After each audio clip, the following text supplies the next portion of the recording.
Pada usia 5 tahun ayahnya meninggal. Pada usia 16 tahun ia berhenti sekolah. Pada usia 17 tahun dia kehilangan pekerjaan. Di antara usia 18 sampai ke 22 tahun ia menjadi kondektur kereta api dan gagal. Setelah itu ia mencoba bergabung dengan tentara dan ternyata gagal juga. Tak berhenti di situ, kemudian ia mendaftar di sekolah hukum dan ia ditolak.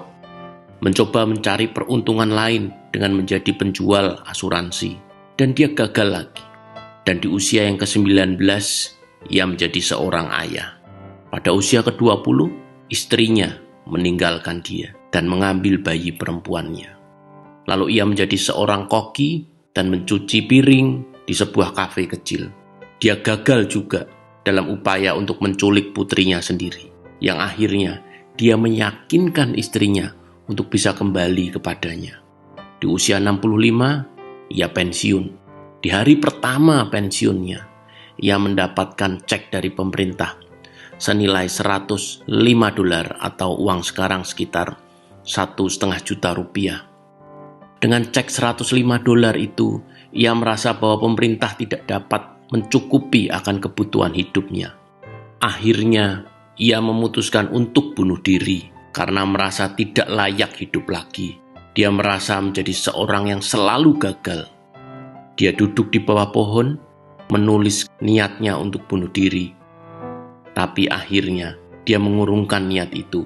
Dan sebaliknya, ia menulis sebuah resep masakan.